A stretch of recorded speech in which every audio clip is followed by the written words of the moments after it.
αιώνας των αιώνων.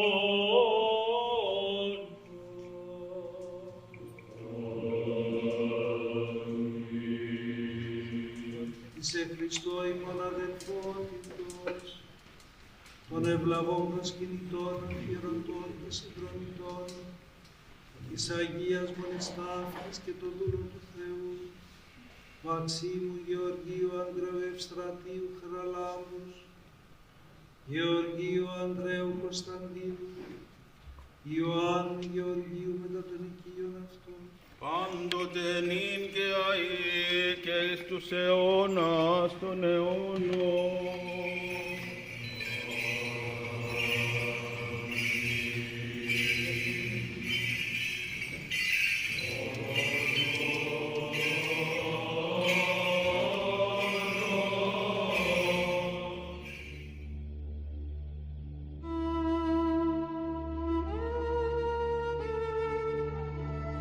Ήταν το 972 μετά Χριστόν, ακριβώς στην ακμή της Βυζαντινής Αυτοκρατορίας που χρονολογείται η ίδρυση της Μονής Βατοπεδίου, με το τυπικό που υπέγραψε ο αυτοκράτορας Ιωάννης Τσιμισκής. Δεν είναι εύκολο να επιβιώσεις για 1054 χρόνια, πόσο μάλλον έχοντας δεχθεί επιδρομές, λαιλασίες, διεκδικήσεις και αμφισβητήσεις. Κι όμως, για περισσότερα από 1000 χρόνια, οι μοναχοί στο βόρειο τμήμα της Χερσονήσου του Άθωνα, στη δεύτερη ιεραρχικά μονή του Αγίου Όρους, καταφέρουν να επιβιώνουν. Τους ρωτήσαμε με ποιο τρόπο. Μας απάντησαν με την πίστη, την προσευχή, την άσκηση και την υπακοή.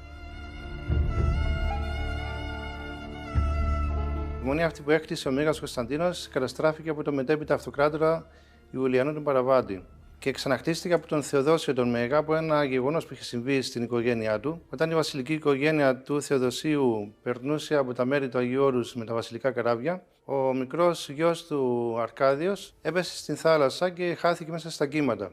Τον βρήκαν αργότερα μέσα σε μια βάτο μαζί με την εικόνα αυτή της Παναγίας της Βηματαρίσσης. Και έτσι ο Θεοδόσιος, από ευγνωμοσύνη προς την κυρία Θεοτόκον, η οποία έσωσε το γιο του, ξανάκτησε την κατεστραμμένη μονή και το ονόμασε αυτός Βατοπέδιο από το βάρος και παιδί.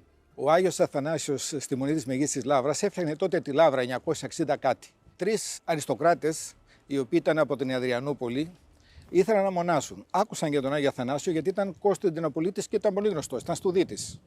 Μέσα στα πλαίσια αυτά λοιπόν πήραν πολλά χρήματα και πήγαν και το βρήκαν εδώ στο Άγιον Όρος. Και του είπαν: θέλουμε να συνδημιουργήσουμε μαζί τη Μονή της Μεγής της Λαύρας. Ο Άγιος λοιπόν ο Αθανάσιος δεν σκέφτηκε ότι τούτο εδώ λεφτά έχουν εδώ, κάτσε να κάνουμε και τούτο, να κάνουμε και τα άλλο. Δεν σκέφτηκε ανθρώπινα, σίγουρα προσευχήθηκε. Και όταν προσευχήθηκε, προφανώς του είπε ο Θεός: κοίταξε να δεις, εσύ που είσαι ο γενάρχης εδώ του Αγίου Όρους, φρόντισε και για τη Μονή Βατοπεδίου και τη Μονή Δοχιαρίου και τη Φιλοθέη και την Ιβύρων, βοήθησε πάρα πολλές μονές. Έτσι λοιπόν έφερε τους 3 κτήτορες εδώ, όχι χωρίς το θέλημα του Θεού. Και χτίζεται το καθολικό με τη μορφή που το βλέπουμε και χτίζεται το πρώτο βατοπέδι. Η άποψη των αρχαιολόγων ήταν ότι ήταν σαν ρωμαϊκό φρούριο καταρχάς. Μετά τους πρώτους κτήτορες, αν πάμε στο δεύτερο έντονο σημείο της παρουσίας του Θεού, ήταν ο Άγιος Σάββας και Σημειών οι Σέρβοι. Ο Στέφανος Νεμάνια ήταν αυτός ο οποίος ένωσε το σερβικό κράτος στους μικρούς ηγεμόνες και έφτιαξε ένα μεγάλο κράτος σερβικό. Ο γιος του, ο πρίγκιπας 17 χρονών, τυχαία έφυγε από τον πατέρα του και αντί να γίνει βασιλιάς, ήρθε στο Άγιον Όρος και έγινε μοναχός. Και εντελώς τυχαία ένας πρίγκιπας γίνεται μοναχός πού, στο Βατοπέδι. Και μετά από λίγο καλεί και τον πατέρα του και εντελώς τυχαία και ο πατέρας του αφήνει και αυτό στην αυτοκρατορία και έρχεται και αυτός και γίνεται μοναχός εδώ στο Βατοπέδι. Η ταπείνωση και η αγάπη σε αυτές τις περιπτώσεις βασιλεύουν. Σκεφτείτε λοιπόν τη νίκη του βασιλιά. Νίκησε τη δόξα, νίκησε τις ειδονές. Και σήμερα οι δόξες και οι ειδονές καταβάλουν και τον πιο φτωχό άνθρωπο. Μεγάλωσαν το Βατοπέδι επειδή ήταν βασιλής και ξέρει πάρα πολλά πράγματα. Εδώ νοσοκομεία, διεύρυνε το μοναστήρι, τον πύργο της μεταμορφώσεως στον τεράστιο τον έκτισαν αυτοί. Να σκεφτείτε ότι ο πύργος της μεταμορφώσεως ο δικός μας είναι ίδιος ακριβώς στα μέτρα με τον πύργο της Μονής στο Χιλαδάρι, που σημαίνει ότι χρησιμοποίησαν και τους ίδιους τεχνικούς και τους ίδιους αρχιτέκτονες. Και μέχρι σήμερα τη γιορτή του Ευαγγελισμού την κάνει ο ηγούμενος Χιλανδαρίου εδώ και τη γιορτή των Εισοδίων την κάνει ο ειδικός μας ηγούμενος εκεί.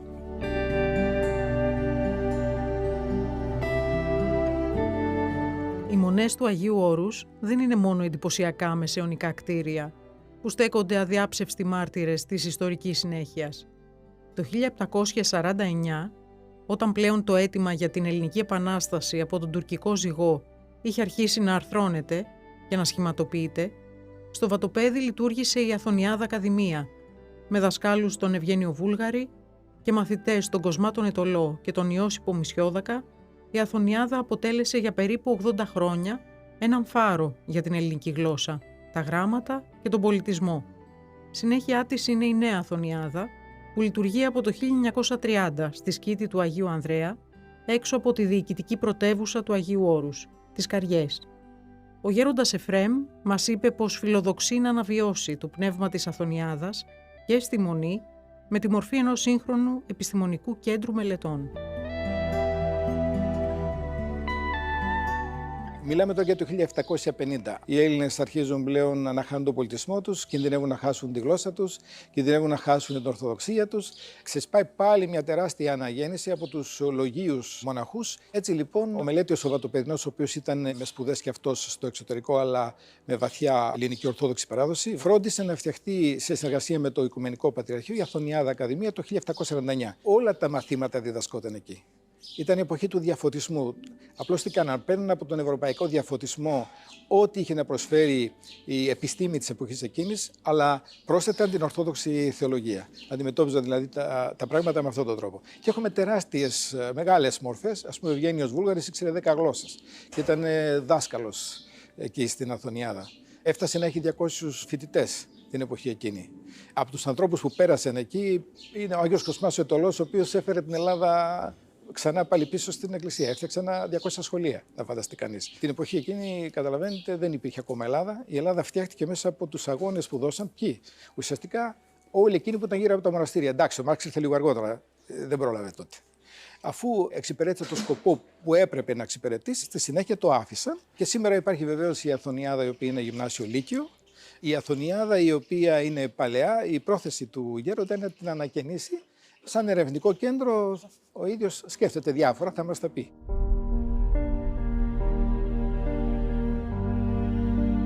Αν το ένα πόδι της Μονής Βατοπεδίου πατάει στην προσευχή και τη Θεία Λατρεία, το άλλο βρίσκεται στον κόσμο, με τις εκδόσεις, τις τηλεοπτικές σειρές, τις ταινίες, την έρευνα, το αναστηλωτικό έργο και τα συνέδρια, ο μοναχισμός εφευρίσκει νέους τρόπους να εκφράζεται. Στα μοναστήρια της Αιγύπτου και της Παλαιστίνης, που ήταν τα πρώτα, μιλάμε για 4ο αιώνα, δίπλα από τα μοναστήρια χτίζαν νοσοκομεία και ξενοδοχεία. Εμείς εδώ το λέμε αρχονταρίκι. Είναι το αρχοντικό της Μονής. Πάντοτε φιλοξενούσαν κόσμο και περιέθαλπταν κόσμο. Οι κοσμικοί δεν μας επηρεάζουν, γιατί εμείς έχουμε το σκοπό μας εδώ. Και αυτοί στο σκοπό τους. Αυτοί έρχονται εδώ για να ωφεληθούν. Ένα μέρος της προσφοράς μας είναι και η προσφορά προς τον κόσμο. Γιατί έλεγε ο Άγιος Παΐσιος ότι αν δεν προσευχόμαστε για τον κόσμο, δεν κάναμε κάτι. Οι επιτυχημένοι μοναχοί, όπως έλεγε ο Άγιος Παΐσιος, είναι αυτοί που προσεύχονται για τον κόσμο. Το μοναστήρι αυτό έχει μια ιστορία. Μας το λέει και ο γέροντας Ιωσήφ. Όταν ήμασταν στη Νέα Σκήτη, μας έλεγε: θα πάμε στο Βατοπέδι, δεν ξέρετε πού πηγαίνετε. Εμείς ξέρουμε, γιατί είμαστε παλαιοί. Το Βατοπέδι έχει το ένα κομμάτι στην άσκηση και το άλλο κομμάτι στο να βοηθάει αποστολικά τον κόσμο. Τόση μοναχή, η εξάπλωση αυτή που γινόταν από το μοναστήρι, αυτό είναι μέσα στην πρόνοια και στην ιστορία. Μας έλεγε ο γέροντας Ιωσήφ ότι το Βατοπέδι, το ένα του το πόδι είναι στον ησυχασμό και το άλλο του το πόδι είναι στην Ιεραποστολή. Και έτσι έχει αποδειχτεί στην ιστορία, δηλαδή ιστορικά, αν δούμε ότι τη Μονή Βατοπεδίου έχει αυτή την αποστολή. Να βιώνει τον ησυχασμό και να πραγματοποιεί και ιεραποστολή. Αν κοιτάξετε και στο 19ο αιώνα επί τουρκοκρατίας, η Μονή είχε χαρακτηριστεί ως Μονή Μεκκίνας. Πάρα πολλά φιλανθρωπικά έργα γινόταν από τη Μονή Βατοπεδίου. Το Πανεπιστήμιο της Ελλάδος, τη Μεγάλη του Γένου Σχολή, όλα τα εκπαιδευτικά ιδρύματα. Και παρόλα αυτά βιωνόταν και ο ησυχασμός στο μοναστήρι. Κάτι που προσπαθούμε και εμείς να κάνουμε τώρα. Βλέπετε, αυτή που φαίνεται σε κάποιους σαν εξωστρέφεια και μήπως βλάπτει, είναι κάτω από την υπακοή. Και παρόλο που έχει μεγάλη δραστηριότητα, έχει μεγάλη μέριμνα, είναι μια, θα λέγαμε, αμέριμνος μέριμνα. Δεν σου μειώνει την πνευματική σου ζωή. Ίσα-ίσα σε βοηθάει κιόλας. Δεν γίνεται από το δικό σου θέλημα. Είναι όπως έλεγε και ο Άγιος Πορφύριος, ο Καυσοκαλυβίτης, η χαρούμενη υπακοή. Το κάνεις με πολύ χαρά και σε γεμίζει. Θα έκανα το ίδιο πράγμα αν έμενα στη Μονή Κοτονοσίου. Θα έκανα το ίδιο πράγμα αν ήμουν στη Νέα Σκήτη. Θα πω κάτι απλό. Όταν ήμουν στη Νέα Σκήτη και άκουγα ότι μια μονή κάνει την παρουσίαση ενός βιβλίου, έλεγα άραγε σε αυτό είναι μοναχικό.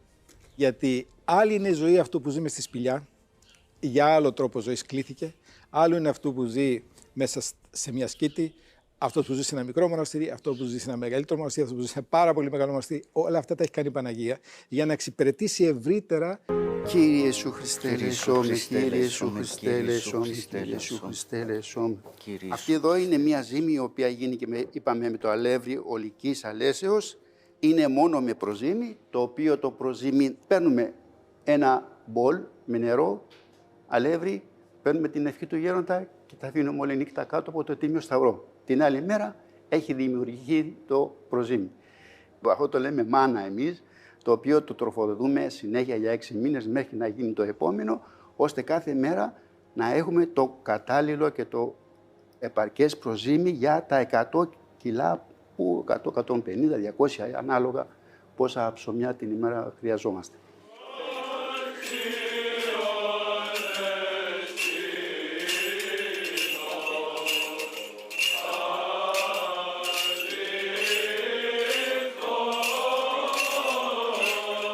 Για τα πρόσφατα χρησιμοποιούμε μόνο από σκληρό σιτάρι για να είναι το πρόσφαρο λίγο σφιχτό για να μπορέσει ο παπάς μας να κόψει τις μερίδες και χρησιμοποιούμε ακόμα και αγιασμό μέσα στο ζυμάρι και με την ευλογία πάλι του γέροντά μας κάνουμε τα πρόσφαρα τα οποία αυτά θα γίνουν σώμα Χριστού στην Εκκλησία. Εδώ έχουμε τη λεγόμενη ζυγιά που χρησιμοποιούμε στο Άγιο Όρος, είναι ο αμνός και η Παναγία. Στο βατοπέδι χρησιμοποιούμε παραδοσιακές σφραγίδες, όπως είναι αυτή εδώ η Παναγία, είναι όπως την έφτιαναν τα πρώτα χριστιανικά χρόνια. Εντάξει, κυρίως τα πρόσφορα είναι έτσι μια ευλάβεια, μια ευθύνη και προσπαθούμε να εργάζεται το σώμα, αλλά ο νους να είναι στο Θεό. Δηλαδή αυτό είναι το νόημα του διακονήματος, γι' αυτό και λέγεται διακόνημα, δεν λέγεται δουλειά.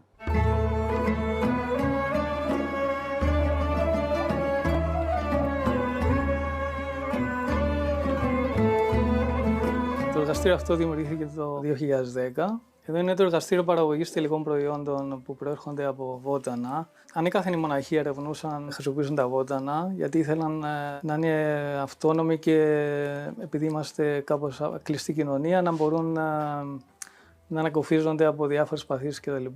Στο παρελθόν μαζεύαμε αυτοφυή, αλλά από το 2013 δημιουργήσαμε ένα χωράφι εντός των ορίων της Μονής και φυτέψαμε σχεδόν από όλα τα είδη βοτάνων.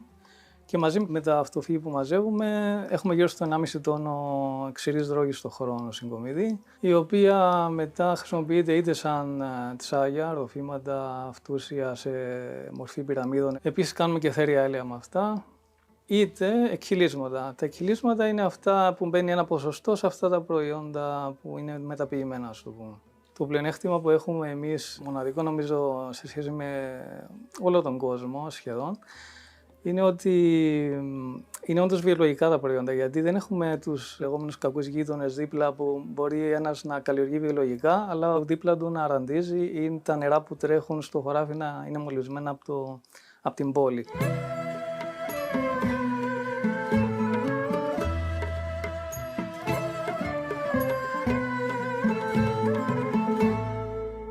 Τα μοναστηριακά κρασιά έχουν μια φήμη, γιατί γίνονται με πολλή φροντίδα, με πολύ μεράκι από τους πατέρες που ασχολούμαστε εδώ με τα αμπέλια.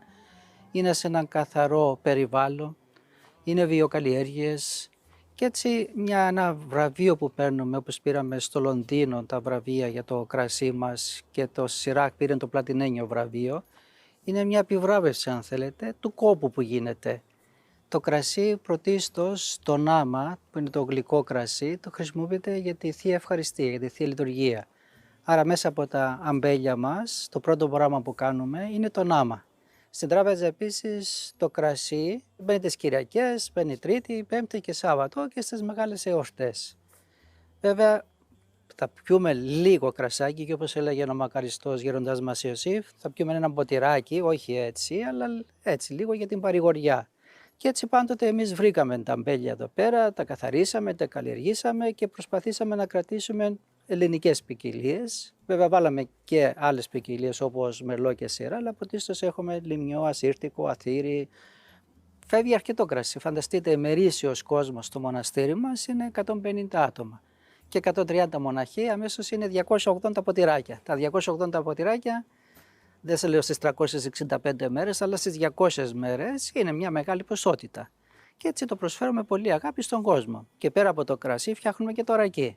Στο καλωσόρισμα, όταν κάποιος προσκυνητής έρχεται στο μοναστήρι, του προσφέρουμε το νεράκι, λουκουμάκι και ρακί. Παλιά ο κόσμος περπατούσε και επειδή λαχάνιαζε, κουραζότανε, ένα ποτήρι νερό το χρειαζόταν, ένα λουκούμι για να αποκτήσει την ενέργειά του και το ρακί ήταν μια δροσιά, θέλετε, μια παρηγοριά μέσα στον κόπο που έκανε να έρθει κανείς από Καρίας παλιά με τα πόδια, ήθελε 3 ώρες. Το 1987 που ήρθα σαν δόκιμος μοναχός περπατούσαμε. Δεν υπήρχαν αυτοκίνητα, υπήρχαν τα μουλάρια και τα ποδαράκια μας.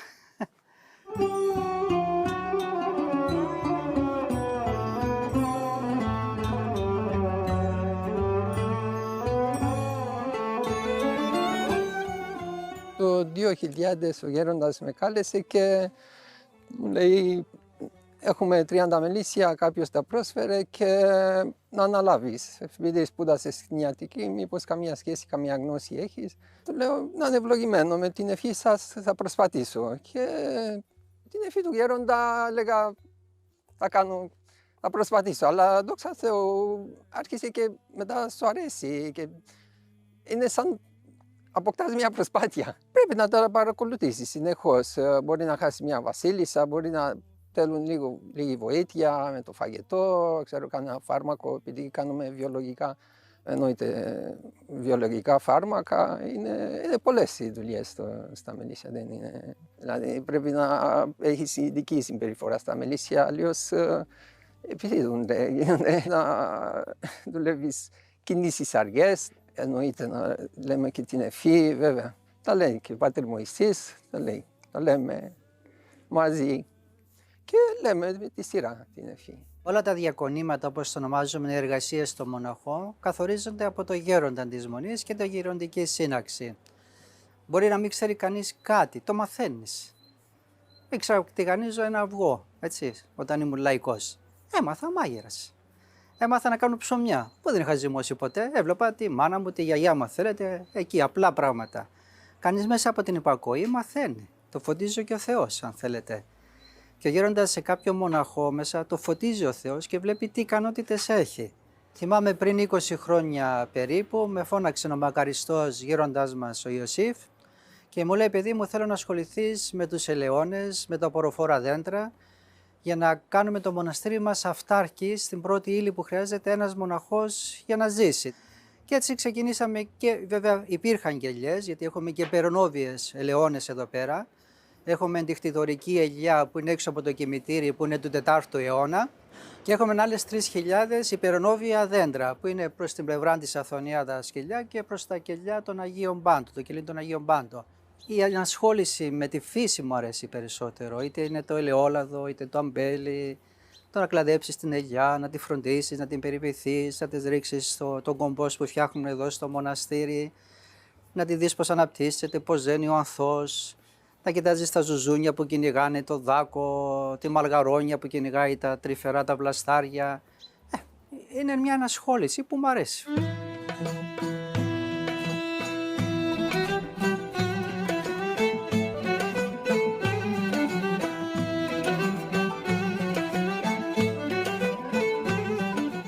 Είναι ένας κόπος πράγματι, αλλά όλη η γη είναι ένας κόπος και οι γεωργοί σε όλον τον κόσμο κουράζονται μέσα από τη γη, αλλά είναι μια αγαλίαση ψυχής, αν θέλετε. Το να είσαι μέσα στη φύση, σε αυτό το καθαρό περιβάλλον, να αλθίζουν τα λουλούδια, να τα βλέπεις, να μαζεύεις χορταράκια, να τα παίρνεις στην τράπεζα, να τρώνε όλοι οι πατέρες, σου δίνει μια χαρά, μια ευχαρίστηση, ότι κάτι προσφέρεις κι εσύ.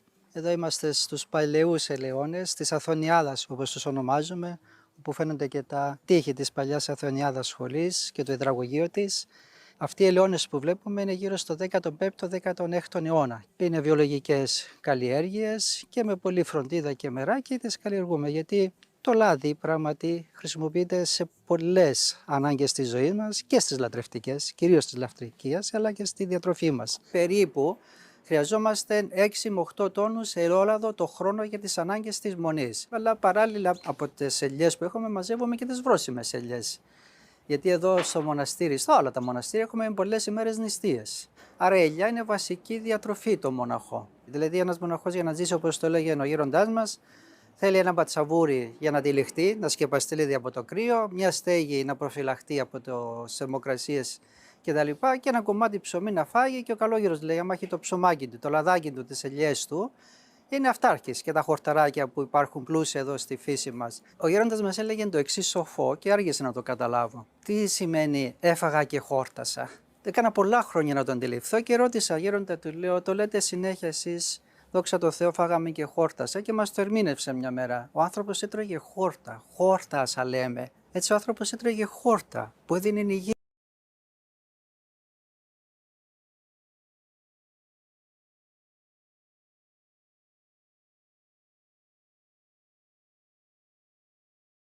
Κυριακή κουζίνα.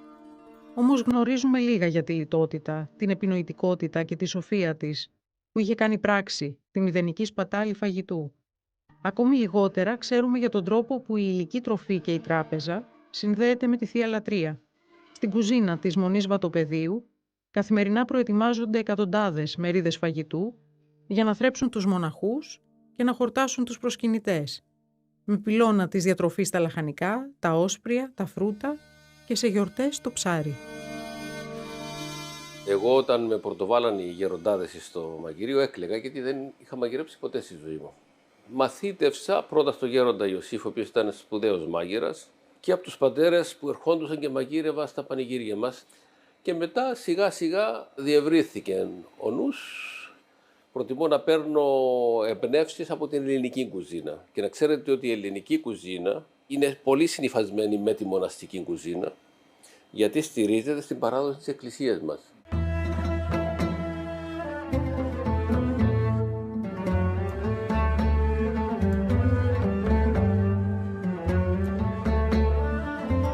Πρωί, βράδυ, είναι γύρω στις 700 με 800 μερίδες. Το διακόνημα του μάγειρα είναι ένα από τα πιο σκληρά στο μοναστήρι. Απαιτεί υπομονή και προσήλωση σε αυτό το οποίο θα κάνει, γιατί πάντα η επιδίωξη του Αγιορείτη μάγειρα και του μοναχού μάγειρα είναι να αναπαύσει πρωτίστως τους αδερφούς, δηλαδή να μην βγάλει ένα πιάτο φαγητό που να μην τρώγεται, γιατί είναι αλήθεια ότι από κάθε καλομαγειρεμένο πιάτο προκύπτει η ειρήνη, τόσο μέσα στην οικογένεια όσο και στη μεγάλη οικογένεια που είναι το κοινόβιο. Το μοναστήρι παραθέτει το καλομαγειρεμένο φαγητό και ο καθένας θα διακρίνει τις δυνάμεις του, τις πνευματικές, και θα φάει όσο του χρειάζεται. Γι' αυτό αν είδατε και στα τραπέζια υπάρχει πιατέλα, θα βάλεις όσον εσύ θέλεις. Δεν σε αναγκάζει το μοναστήρι να φας 2 πιάτα, αλλά αν χρειάζεται ο οργανισμός σου, θα φας. Λένε για τον Άγιο Αθανάσιο τον Αθωνίτη ότι έτρωγε 2 μερίδες και κάποιοι από τους μοναχούς τους σκανδαλίζονταν. Και τους λέει: θα φάμε ο καθένας όσο μπορεί να φάει. Ο Άγιος Αθανάσιος έφαγε 7 μερίδες και οι άλλοι με το ζόρι έφαγαν τη δεύτερη. Βέβαια ήταν σωματώδης ο Άγιος και τους λέει: είδατε ότι εγώ κάνω περισσότερη εγκράτεια από εσάς. Εγώ κανονικά θέλω 7 πιάτα και έφαγα 2. Άρα εγκρατεύομαι. Η άποψη του Αγίου Ιωσήφ του Ησυχαστή, του οποίου είμαστε απόγονοι, και του γέροντά μας ήταν η οικονομία στα υλικά. Ο μακαριστός ο γέροντας έλεγε: εάν τα επίγεια ύπονη μην και ου και βαστάσετε, πώς θα βαστάσετε τα επουράνια? Και χαιρόταν πολύ ο γέροντας ο Ιωσήφ όταν έβλεπε ότι αξιοποιούσαμε σωστά τα υλικά ώστε να μην χάνονται. Την ντομάτα, εάν δεν είναι βρώσιμη, θα γίνει σάλτσα. Τα φαγητά μπαίνουν σε πιατέλες ώστε ο καθένας να βάλει, και ό,τι περισσέψει θα το μαζέψουμε και θα το ξαναβάλουμε στην τράπεζα για να μην πάει χαμένο. Ο Άγιος Ιωσήφ μάζευε ακόμη και τα σπηριά από το φασόλι ή τη φακή που έπεφτε, και όταν του λέγανε οι υποτακτικοί του: γέροντα, τι κάνεις? Λέει: βλέπω τον πρόδρομο που μας πετάει τρόφιμα από τον μαντρότυχο. Η οικονομία είναι βασική προϋπόθεση σεβασμού στην πρόνοια του Θεού που μας στέλνει όλα αυτά τα υλικά.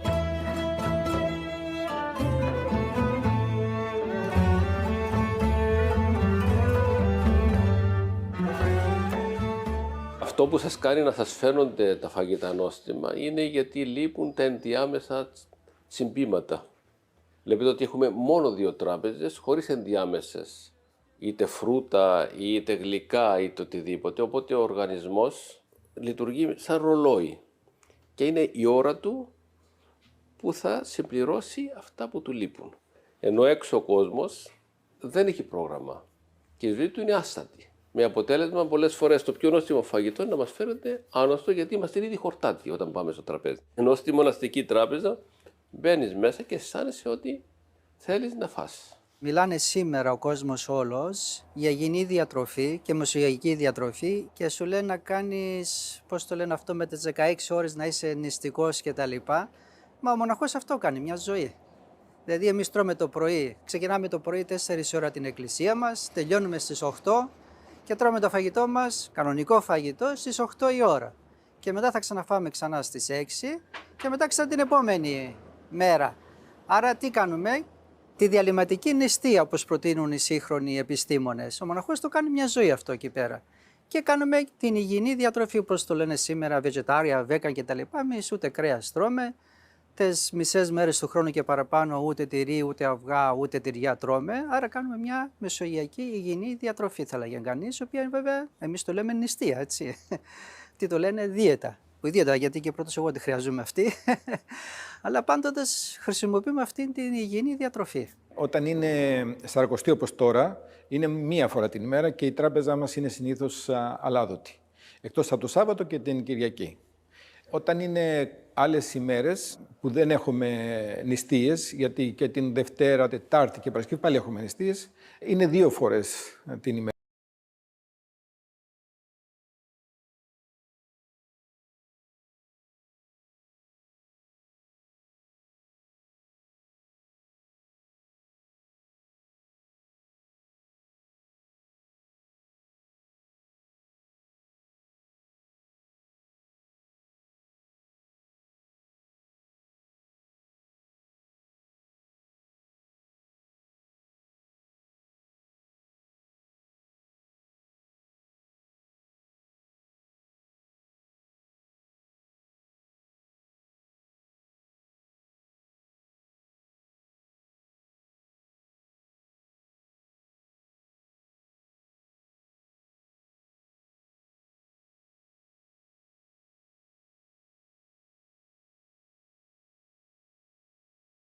Σημαντικό να πιστεύει κανείς, αλλά και αυτός που πιστεύει, ξέρετε, πρέπει να μην ξενιάζει και να θέλει να προχωρεί στην πίστη.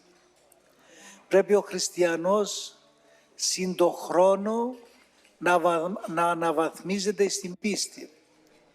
Και Άγιοι Πατέρες είπαν ότι όσον καθαρίζεται η καρδία, τόσον δυναμούται η πίστη της θεωρίας. Είναι σημαντικό αυτό.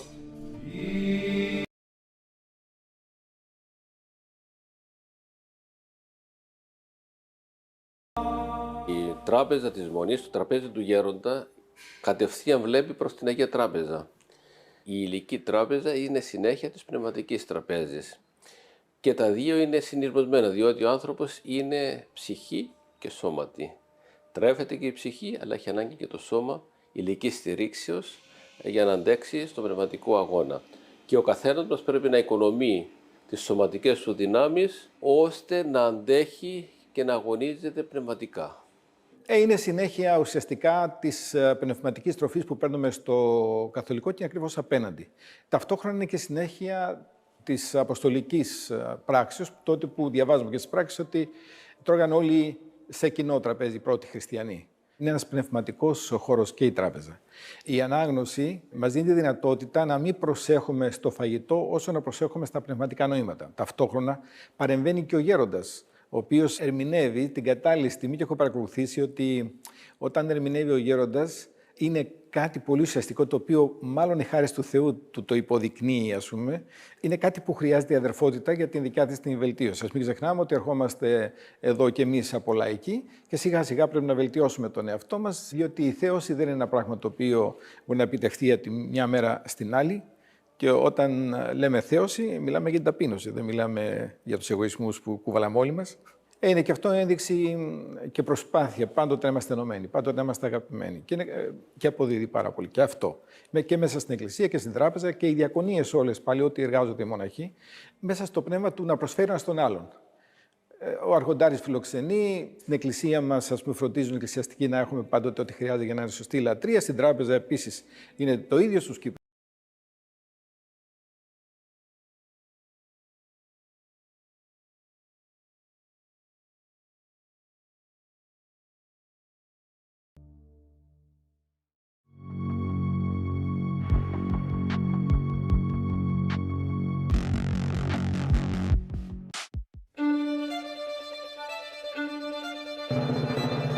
Το Βατοπέδι είναι ένας μικρός, αυτόνομος, μοναχικός μικρόκοσμος που λειτουργεί νύχτα και μέρα, παράγοντας μάλιστα μόνος του την ενέργεια που χρειάζεται καθημερινά, ακολουθώντας περιβαλλοντικά φιλικές μεθόδους και σύγχρονες τεχνικές. Άλλωστε η Μονή υπήρξε ένα από τα πρώτα κτηριακά συγκροτήματα που παρήγαγε ηλεκτρισμό στην Ελλάδα ήδη από τις αρχές του 20ου αιώνα. Το μοναστήρι μας είναι το μεγαλύτερο σε καταναλώσεις από όλα τα άλλα μοναστήρια στο Άγιον Όρος, λόγω της φυσικής δόμησης που είναι πάρα πολύ μεγάλο γι' αυτό. Είναι ένα τεράστιο, ένα οικοδομικό συγκρότημα σχεδόν 40.000 τετραγωνικών μέτρων. Μόνο να φανταστείτε για να θερμαθεί αυτό το χειμώνα ή να ψυχθεί απαιτεί ενέργεια. Αρχικά βασιζόταν σε γεννήτριες πετρελαίου. Η κατανάλωση όμως αυτή αυξήθηκε με την πάροδο του χρόνου με τα διάφορα ανακαινιστικά έργα και τα επιπλέον φορτία που προστίθεταν στο μοναστήρι.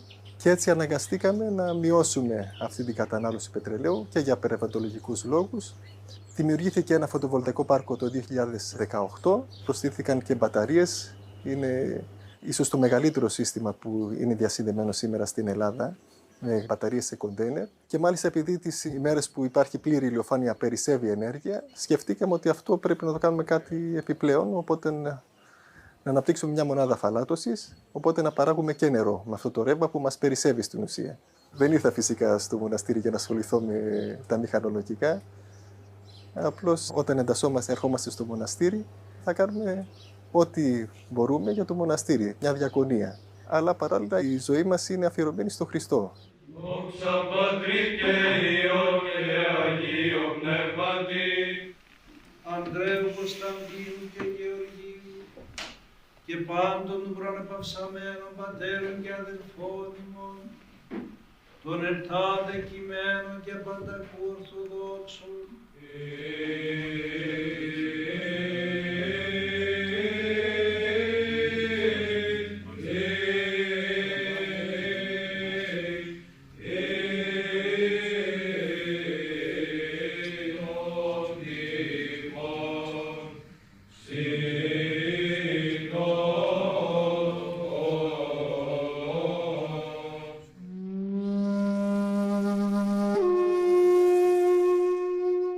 Κάθε τι στο Βατοπέδι φέρει μια ενδιαφέρουσα ιστορία. Δεν θα μπορούσε να μην συμβεί το ίδιο για τις ανεκτήμητης ιστορικής αξίας εικόνες που φυλάσσονται στη Μονή και είναι άρρηκτα συνδεδεμένες με την πορεία της μέσα στους αιώνες, αλλά και με τα Ιερά Λείψανα, με αιχμή την Αγία Ζώνη της Θεοτόκου, το τεμάχιο του Τιμίου Ξύλου και την κάρα του Αγίου Ιωάννη του Χρυσοστόμου. Υπήρχε το συνήθειο ο γέροντας της Μονής να δίνει τα κλειδιά στον πορτάρι κάθε μέρα να ανοίξει την πύλη. Όταν πήγε ο γέροντας μπροστά στην εικόνα και περίμενε να έρθει ο τακτικό να πάρει τα κλειδιά, άκουσε φωνή από την Θεοτόκο να του λέει: Γέροντα, σήμερα μην ανοίξει τις πύλες της Μονής. Υπάρχουν απ' έξω πειρατές και περιμένουν να καταστρέψουν τη Μονή. Ο γέροντας δεν καταλάβει στην αρχή ποιος του μίλησε και για δεύτερη φορά ακούει την ίδια φωνή. Και βλέπει την εικόνα να είναι ολοζώντανη μπροστά του, να του μιλάει και βλέπει τον Χριστό να θυμώνει και να κλείνει το στόμα της μητέρας του και να τη λέει: Μητέρα μου, μην του το λες αυτό. Είναι άξιο να τιμωρηθούν επειδή είναι αμελείς.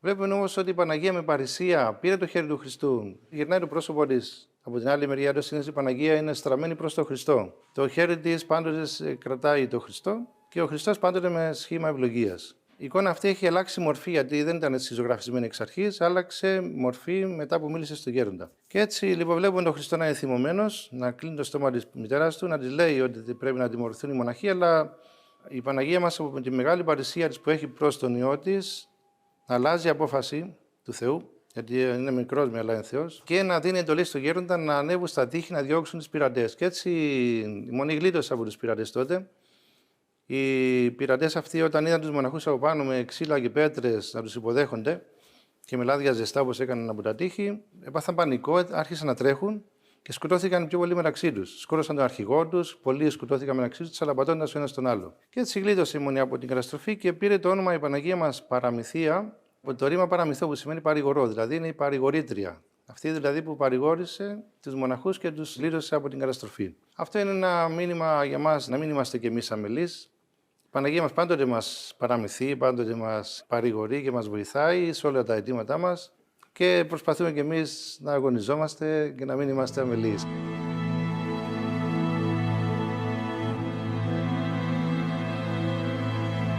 Αυτή η εικόνα που είναι η Παναγία Αντιφωνήτρια, η οποία αντιφώνησε στη Βασίλισσα Πλαγκιδία. Ήρθε εδώ για να προσκυνήσει τον ναό που έκτιζε η βασιλική οικογένεια. Αλλά μπαίνοντας, άκουσε μια φωνή γυναικεία να της απαγορεύει την είσοδο. Και να της λέει ότι εδώ είμαι εγώ Βασίλισσα, δεν μπορεί να μπει στο ναό. Θα σκανδαλιστούν οι πατέρες όταν σε δουν και έτσι της απαγόρευσε τρόπον την είσοδο.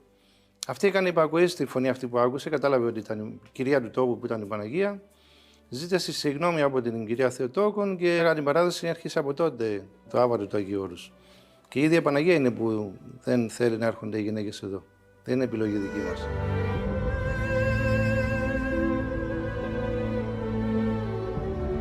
Η Παναγία η Παντάνασα, η οποία είναι η θεραπεύτρια του καρκίνου. Σαν έργο, σαν εικόνα, είναι 17ος αιώνας. Το πρώτο θαύμα το έκανε μπροστά στο γέροντα μας Ιωσήφ των Βαντοπεδινών, όταν κάποιος νέος Κύπριος πήγε να προσκυνήσει την εικόνα, πλησιάζοντας, αισθάνθηκε μια δύναμη να τον χτυπάει και να τον ρίχνει κάτω. Δεν μπορούσε να προσκυνήσει. Αυτός σοκαρίστηκε με αυτό που του έγινε και εξομολογήθηκε στον γέροντα ότι ασχολείται με μάγια. Όταν όμως εξομολογήθηκε, άλλαξε η ζωή του και προσκύνησε την εικόνα.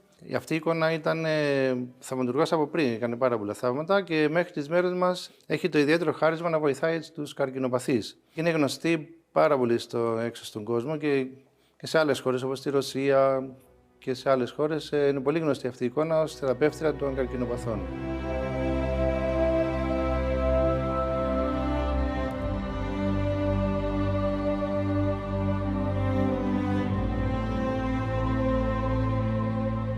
Εδώ έχουμε μπροστά μας την κάρα του Αγίου Ιωάννου του Χρυσοστόμου και Αγίου Γρηγορίου του Θεολόγου. Και τις δύο κάρες τις χάρισε στη μονή μας ο ίδιος Αυτοκράτορας Ιωάννης ο Κατακουζινός, που χάρισε και την Αγία Ζώνη. Στην κάρα του Αγίου Ιωάννου του Χρυσοστόμου παραμένει το αυτί του Αγίου Άφθαρτο. Όταν ο Άγιος Ιωάννης ο Χρυσόστομος ασχολείται με την ερμηνεία των επιστολών του Αποστόλου Παύλου, ο ίδιος ο Απόστολος Παύλος φανερώθηκε να βρίσκεται δίπλα στον Άγιο και αυτό το έβλεπε ο μαθητής του Αγίου Πρόκλος, ο μετέπειτα Πατριάρχης Κωνσταντινουπόλεως. Από αυτό το γεγονός, το οποίο περιγράφεται στον βίο του Αγίου, οικονόμησε ο Θεός να παραμένει το αυτί το Αγίου Άφθαρτο, είναι αυτό το αυτί που άκουγε τον Απόστολο Παύλο, ενώ το άλλο αυτί δεν υπάρχει, έχει λιώσει. Οικονόμησε ο Θεός να μαρτυρεί αυτό το γεγονός, μάλλον η αυθαρσία του ιερού αυτιού του Αγίου Χρυσοστόμου και ότι η ερμηνεία των επιστολών είναι θεόπνευστος. Στο δεύτερο κατά σειρά βόρειο υπάρχει τεμάχιο τιμίου ξύλου από τον Σταυρό του Χριστού μας.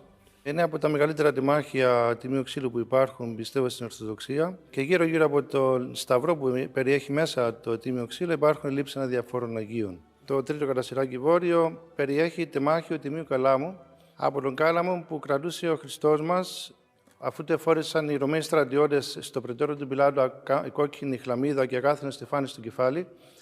Του έδωσε να κρατάει αντί βασιλικού σκύπτρου, κοροϊδεύοντας τον ότι είναι βασιλεύς, ένα απλό καλάμι. Και με το ίδιο καλάμι γνωρίζουμε από την διήγηση των Ευαγγελιστών ότι έντυπτον την κεφαλήν αυτού καλάμου. Αυτό ακριβώς το καλάμι είναι.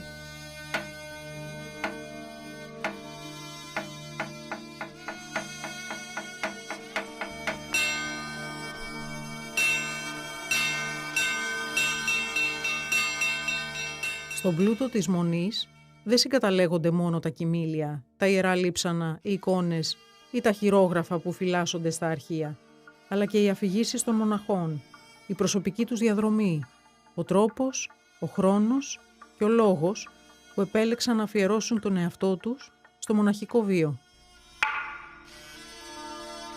Πριν γίνω Ορθόδοξος στην Αμερική, ήμουν μοναχός στην Παλαιοκαθολική Εκκλησία και εμείς είχαμε σχέσεις με Ορθοδόξους μοναχούς και επίσης στο σεμινάριο μας χρησιμοποιούσαμε Ορθόδοξα βιβλία για μερικά θέματα και σιγά σιγά με το διάβασμα με την νόρισμα με τους Ορθοδόξους μοναχούς, κατάλαβα ότι η Ορθόδοξη Εκκλησία ήταν η αλήθινη Εκκλησία.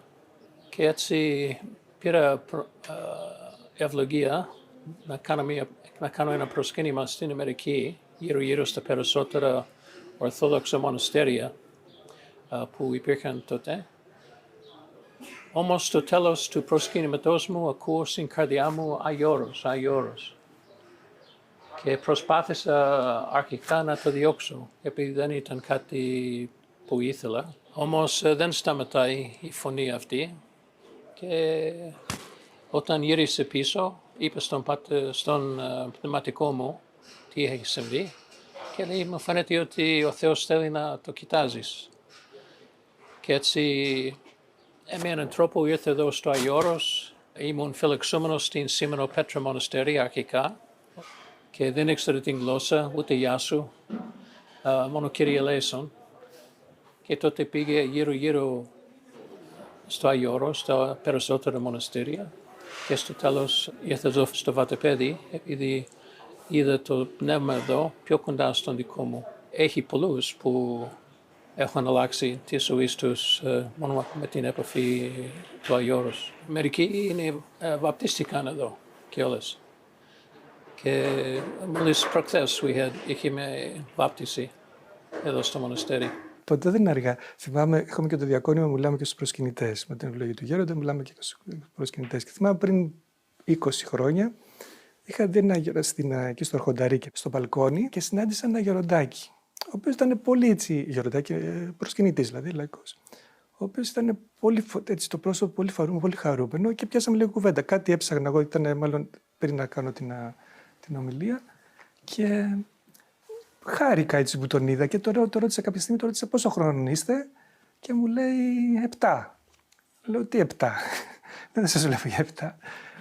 Λέει, όχι λέει πάτερ που λέει είμαι 70, αλλά πριν 7 χρόνια άρχισε αναγεννήθηκα λέει πνευματικά. Να με βλέπεις έτσι, αλλά ξέρεις τι είχα κάνει, τι κακουργίες είχα κάνει, τι αδικίες είχα κάνει, τι εγκλήματα είχα κάνει.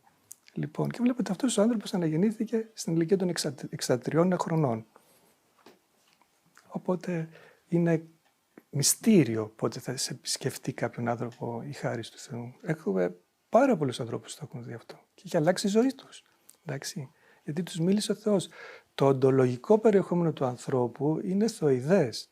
Είτε το θέλει κάποιος, είτε δεν το θέλει, είτε το παραδέχεται, είτε δεν το παραδέχεται, είτε το γνωρίζει, είτε δεν το γνωρίζει. Το οντολογικό περιεχόμενο του κάθε ανθρώπου είναι θωηδές. Αυτή η θωήδια υπάρχει μέσα μας. Και αυτή είναι που μας ψάχνει, εντάξει, μας αναζητεί. Κάποια στιγμή στη ζωή μας πρέπει να αυτοπροσδιοριστούμε ενώπιον του Θεού, ενώπιον αυτή της Θείας Πνοής που είναι μέσα μας. Ο άνθρωπος δεν θα βρει ποτέ ησυχία, δεν θα βρει ποτέ ειρήνη, δεν θα βρει ποτέ χαρά, αν δεν αποκαταστήσει τη σχέση του με το Θεό.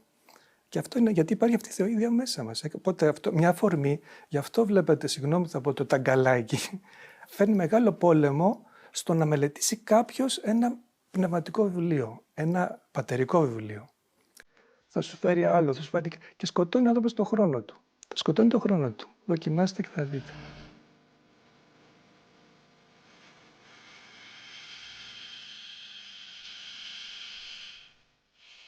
Το εκδοτικό πρόγραμμα της Μονής είναι έτσι πολύ πλούσιο. Έχουμε ήδη εκδώσει πάνω από 300 τίτλους. Έχουμε υποέκδοση άλλα 150. Είναι και αυτό μια προσπάθεια έτσι ιεραποστολική για τον κόσμο περισσότερο. Ο Λόγος του Θεού είναι ζών και ενεργός, που λέει και στην Καινή Διαθήκη. Και ο Λόγος του Θεού μπορεί να αναγεννήσει τον άνθρωπο, να του προσφέρει κάτι περισσότερο στη ζωή του, να του προσφέρει κάτι πνευματικό, να του προσφέρει αυτή την πνευματική αναγέννηση που σας έλεγα. Υπάρχει ένα ωραίο ρητό που και αυτό μας το έλεγε ο γέροντάς μας. Αν πεθάνεις πριν πεθάνεις, δεν θα πεθάνεις ούτε θα πεθάνεις. Θα το ξαναπώ. Είναι πολύ ωραίο να το φιλοσοφήσει κανείς στη ζωή του. Αν πεθάνεις πριν πεθάνεις, δηλαδή αν θάψεις τον εαυτό σου σε αυτήν τη γη, όταν θα πεθάνεις δεν θα πεθάνεις, γιατί όπως λέει και το πιστεύω στο τέλος, προσδοκούμε ανάσταση νεκρό. Και τώρα θα πω κάτι και συγκινούμε, γιατί θυμάμαι πώς το έλεγε και ο γέροντάς μας Ιωσήφ, έλεγε πάντοτε με ένα χαμόγελο, γι' αυτό πέθανε και του βγήκε το χαμόγελο μετά το θάνατο του. Θα το έχετε ακούσει αυτό, θα το είδατε. Πότε θα περάσει το τρένο να με πάρει από αυτήν την πρόσκαιρη ζωή. Και αυτό, ξέρετε, το ακούγαμε τόσα χρόνια και έγινε ένα αποτύπωμα μέσα στη ψυχή μας αυτό το πράγμα. Ακουμπάει τη ψυχή μας όταν σκεφτόμαστε αυτά τα σοφά λόγια που πει ο γέροντάς μας.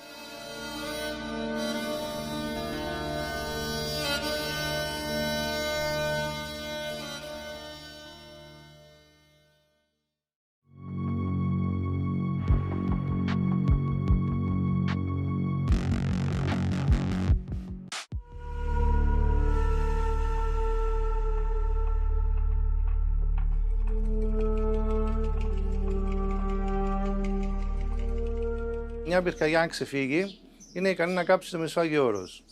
Είχαμε εμπειρία το 1990, μια μεγάλη πυρκαγιά που έκαιγε 15 ολόκληρες μέρες χωρίς να μπορεί να τη σβήσουν.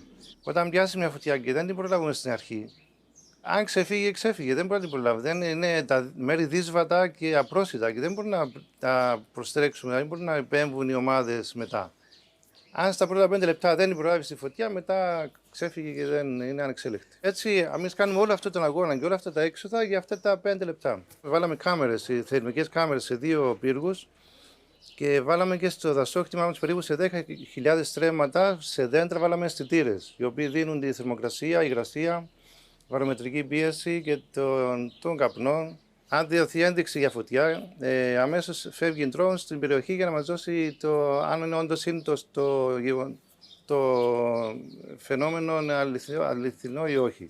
Γιατί εμείς σαν μοναχοί φροντίζουμε, όπως και ο καθένας δεν θέλει να καεί το σπίτι του, έτσι και εμείς εδώ είναι το σπίτι μας.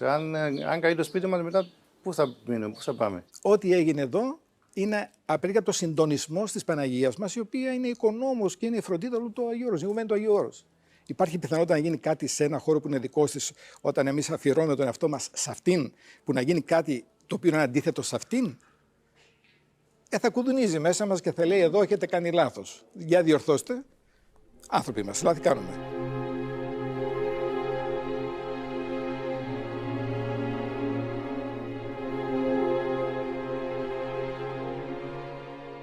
Το βατοπέδι, η πνοή μου και η ζωή μου και η συναναστροφή μου με το σεβαστό γέροντά μου Εφραίμ.